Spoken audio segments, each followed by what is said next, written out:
tracking the top global stories. Israel and Iran air war has now entered day 6 with no signs of de-escalation. Israel says that Tehran launched 2 missile barrages early today, triggering explosions over Tel Aviv. In retaliation, Israel has warned that residents near Tehran to evacuate as it targets Iranian military sites. Explosions were also reported in Karaj, west of the capital. Amid these rising tensions, the US has deployed more fighter jets to the region. Trump bluntly called for Iran's unconditional surrender on Truth Social, even hinting at knowing Supreme Leader Khamenei's whereabouts, while adding that he won't be targeted for now. Trump has also spoken with the Israeli Prime Minister Netanyahu.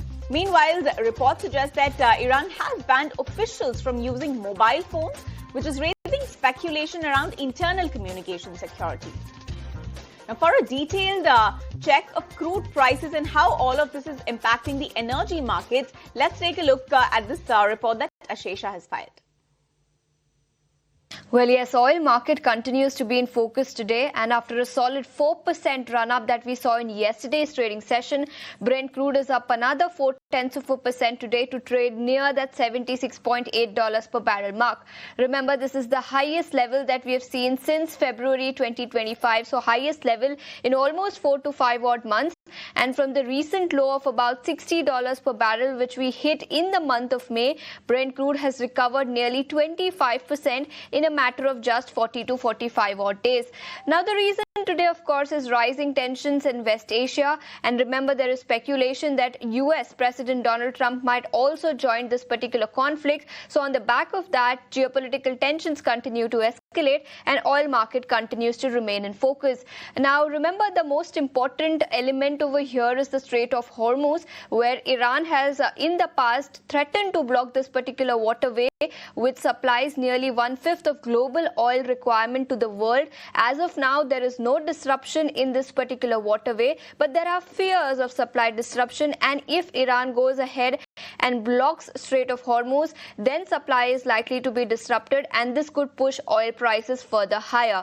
But for now, there are only fears. Nothing has actually fructified, but on the back of escalating geopolitical tensions and that US probably could join this particular fight against Iran, we have oil market in focus, which is now trading near $76.8 per barrel.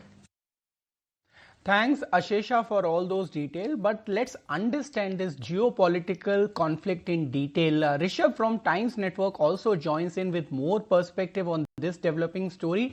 Rishabh, is there a risk of US interfering in this conflict, or is there a threat of full-blown war?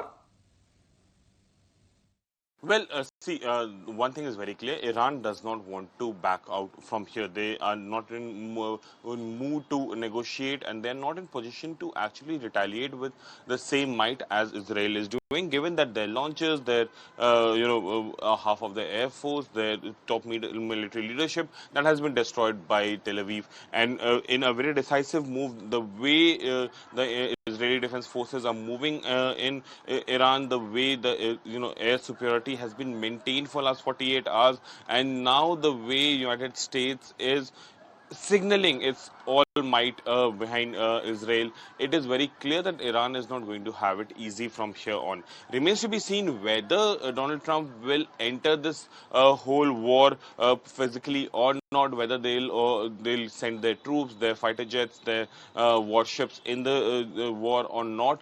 But the way Donald Trump's statements have been coming, and especially the last 3 statements, if we see where he asks Iran to surrender, he informs that how the operative word we is there, that we have total air superiority, air dominance in Iran, and then we know where the so-called quote-unquote supreme leader is. So Donald Trump is giving all its hints that the United States is considering to join the war. Whether they will join the war or not, that is something that needs to be seen. Overnight, the Jerusalem embassy of United States have been shut till Friday. Remains to be seen how things unfold in the day. Overnight, there were a lot of anticipation of statements coming in from United States.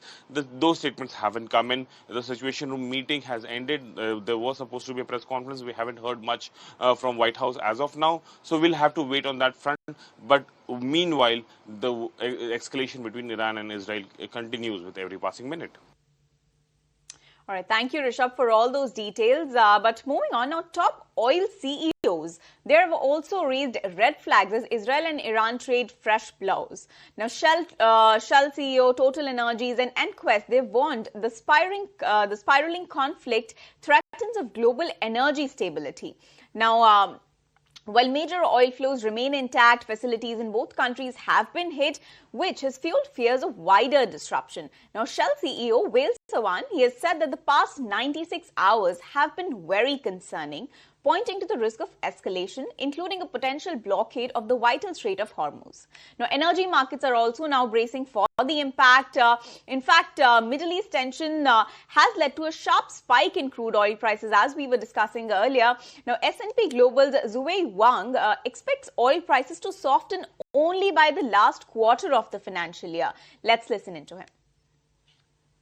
Yes, indeed. I think, first of all, there has been no sign of de-escalation as of today, right? So actually, in coming hours or days, definitely we will likely see some potential escalations between the two sides by having more rounds of intensified attacks from the two sides. If there's no major disruption happened to the supply of the oil coming from the Middle East regions, we think eventually that will come back to the fundamental driven dynamics, which is definitely the oil prices will be going down and softened throughout the fourth quarter of this year. Our base case, we still continue to see that OPEC Plus will continuously add additional 411,000 barrels per day of supply into the market in coming 2 months. Oil prices for dated Brent, for example, on a monthly basis, it will still standing at around 70 and even maybe lower, higher 69 or 68 or lower 70s in coming weeks and months. The bigger question is how will oil price rise and the escalation between Iran and Israel impact India? We understand India has enough oil stock and there is no immediate cause of concern. That's a word coming in from Petroleum Minister Hardeep Singh Puri. Meanwhile, sources indicate that India's oil import basket is already diversified to mitigate any risk amid geopolitical crisis. My colleague Prakash Priyadarshi has filed this report earlier. The World Ministry sources are suggesting that there is no shortage of crude oil in the market. In fact, its availability is not an issue as India has already diversified its import basket from 22 countries to 40 countries now. And therefore, crude supply is not a concern at this point of time. Along with that, the oil marketing companies are well prepared and well positioned to handle the current situation. However, a disruption in shipping routes may cause concern as it may spike transportation costs going forward. Along with that, sources are also indicating that crude prices may pinch if the Israel-Iran conflict persists for a longer period. However, sources are also of the view that a closure of the Strait of Hormuz may pose a potential threat, which is unlikely considering the fact that considering it's a huge shipment volume and it's not in anyone's interest. Therefore, availability at this point of time is not an issue for the government, and oil marketing companies are well prepared to handle any sort of situation. It is important to note that the oil minister is having a regular review meeting with the oil ministry's officials and oil marketing companies, and hopeful that India will navigate the current situation to protect its interest. All right, then that's the latest coming in on India's oil situation. But moving on, later tonight,